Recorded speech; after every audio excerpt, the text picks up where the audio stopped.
जय श्री कृष्णा। कृष्णा कहते हैं खाली हाथ आए खाली हाथ वापस चले जाओगे। आज तुम्हारा है कल किसी और का था, परसों किसी और का होगा। तुम जिसे अपना समझकर मग्न हो रहे हो, बस यही प्रसन्नता तुम्हारे दुखों का कारण है। बुराई तो तुम्हें हजारों की भीड़ में भी ढूंढ लेगी, ठीक उसी प्रकार जैसे गायों के झुंड में बछड़ा अपने माँ को ढूंढ लेता है, परंतु जो कृष्णा को दिल से मानता है वह बुराई में भी अच्छाई को ढूंढ लेता है। व्यक्ति को सदैव बुराई से बचकर रहना चाहिए। अगर कोई बुरा कर्म करता है, वह कर्म उसको अपने जीवन में भोगना ही पड़ता है। जिस प्रकार बछड़ा झुंड में अपनी माँ को ढूंढ लेता है, वैसे ही कर्म का फल आपको हजारों की भीड़ में भी ढूंढ लेगा। कृष्णा कहते हैं किसी जीव को कष्ट देकर आप मुझे खुश नहीं देख सकते हो। हे कृष्णा, वह दिन मत दिखाना जिससे कि हमें खुद पर गुरूर हो जाए। रखना अपने दिल में इस तरह कि जीवन मेरा सफल हो जाए। जो हुआ वो अच्छा हुआ, जो होगा वो भी अच्छा होगा। स्वयं को मुझ पर छोड़ दो, यानी कि कृष्णा पर छोड़ दो। अपने कर्म पर ध्यान दो। कर्म ऐसा जो स्वार्थ रहित और पाप रहित हो। दुष्ट लोग अगर समझाने मात्र से समझ जाने, यकीन मानो बंसी बजाने वाला कृष्णा कभी महाभारत नहीं होने देता। जो अपने मन पर नियंत्रण नहीं रखता, वो स्वयं को धीरे धीरे शत्रु बन जाता है। जिस व्यक्ति के पास संपूर्ण धन दौलत ऐश्वर्य वैभव सब है, मगर संतुष्टि नहीं है, उस धन दौलत का कोई अर्थ नहीं। वह सदैव असंतुष्ट की स्थिति में ही रहता है। जिसके पास संतुष्टि है वह थोड़े में भी संतुष्ट रहता है। जिंदगी में भरोसा एक ऐसी चीज है जिसे प्राप्त करने में वर्षों की मेहनत लग जाती है, फिर भी यह प्राप्त हो या नहीं यह भाग्य पर निर्भर करता है। किंतु भरोसे को तोड़कर पुनः प्राप्त करना संभव नहीं है। इसलिए जिंदगी में अवसरों का आनंद सदैव लेकिन भरोसे को कभी टूटने ना दे।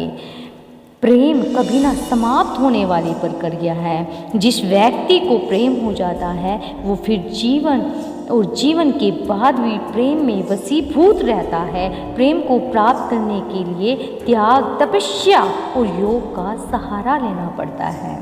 जो व्यक्ति अपने अहंकार से भारी हो जाता है, जिसमें अभिमान बढ़ जाता है, वह उस पत्थर की भांति होता है जो भारी होने के बावजूद भी नदी की धारा में डूबकर अपना अस्तित्व खो देता है। अगर ईश्वर तुम्हें ज़्यादा प्रतीक्षा करवा रहे हैं, हो सकता है जितना तुमने मांगा है उससे ज़्यादा देने वाले हैं। जो लोग जीवन को भूत और अतीत के भरोसे छोड़ देते हैं, उन्हें श्री कृष्ण सावधान करते हैं। जीवन का अर्थ ना भूत है ना भविष्य। जीवन केवल और केवल वर्तमान में है। इसलिए वर्तमान में अपने जीवन को आनंद पूर्वक जिए, निस्वार्थ कर्म को अपने जीवन में अपनाएं। जो विधाता के लेख में होता है उसी का फल हमें मिलता है। विधि के विधान को स्वयं ईश्वर भी नहीं टाल सकते। जिस प्रकार राधा से कृष्ण निश्चल भाव से प्रेम करते थे, प्रेमिका के भाव से मीरा कृष्ण को पति मानती थी, मगर विधि के विधान में रुक्मिणी का साथ लिखा था, जिसे स्वयं विधाता भी नहीं टाल सके। क्रोध की व्यक्ति का सबसे बड़ा शत्रु है। क्रोध के जन्म लेते ही व्यक्ति अपना विवेक खो देता है। विवेक की खो जाने पर व्यक्ति अपने पतन के मार्ग में उन्मुख हो जाता है। क्रोध की अवस्था से सदैव बचना चाहिए। खाली हाथ आए थे, खाली हाथ वापस चले जाओगे। इस संसार में कुछ भी स्थायी नहीं है, ना ही सुख और ना ही दुख और ना ही जीवन मरण। सब एक प्रक्रिया है। जो खुशियाँ आज तुम्हारे पास हैं, कल वह खुशियाँ किसी और के पास होंगी। जिसे तुम अपना समझकर खुश होते हैं, वही खुशी कल दुख का कारण बनती है। आत्मा एक शाश्वत सत्य है, यह अजय है, अमर है। आत्मा नए शरीर को धारण करती है। एक शरीर से निकलकर दूसरे शरीर में यही आत्मा की विचरण प्रक्रिया है। इस आत्मा को न तो किसी शस्त्र से काटा जा सकता है और ना ही अग्नि इसे जला सकती है। कोई जल इसे बुझा नहीं सकता और ये किसी वायु से सूख नहीं सकती। ईश्वर के लिए सभी प्राणी समान हैं। उन सभी में समान रूप से ईश्वर का वास होता है। कोई जीव छोटा या बड़ा, अधिक या ज़्यादा प्रिय नहीं होता। जो अपने ईश्वर को विशेष आराधना करते हैं, पुकारते हैं, उनके साथ सदैव ईश्वर उपस्थित रहते हैं। जिस व्यक्ति में अहंकार और मैं और मेरे का भाव समाप्त हो जाता है और कुछ पाने की लालसा नहीं होती, वह परम शांति को प्राप्त करता है। उसे भगवान ईश्वर की शरण प्राप्त होती है।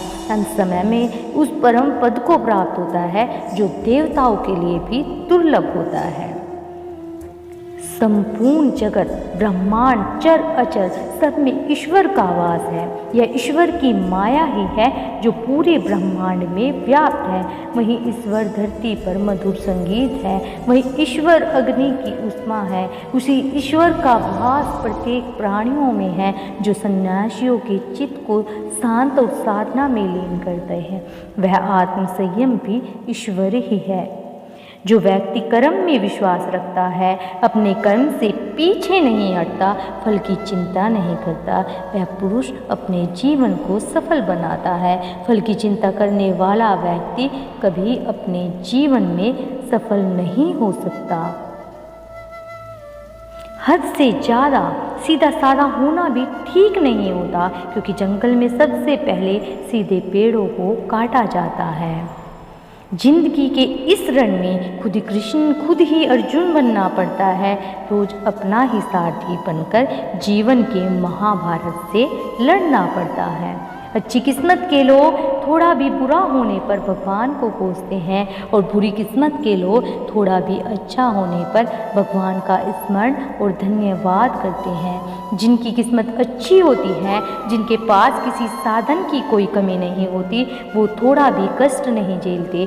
थोड़ी सी भी कमी होने पर भगवान को कोसते हैं। वही जिनके पास अभाव होता है, जिनके पास साधन की कमी होती है, उनके पास थोड़ी भी बरकत या खुशी मिले तो वो भगवान का धन्यवाद करते हैं।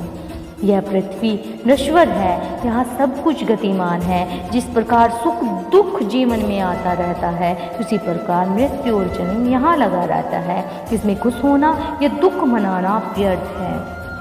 मुंह से माफ़ी देने में वक्त नहीं लगता, वक्त तो लगता है हृदय से माफ़ी देने में। मुख द्वारा किए गए माफ़ी को तत्काल प्राप्त कर लिया जा सकता है, लेकिन दिल की माफ़ी प्राप्त करने में उम्र बीत जाती है। श्री कृष्ण अपने भक्तों की सदैव परीक्षा लेते हैं। इस परीक्षा में भक्तों को अनेक कष्टों का सामना करना पड़ता है।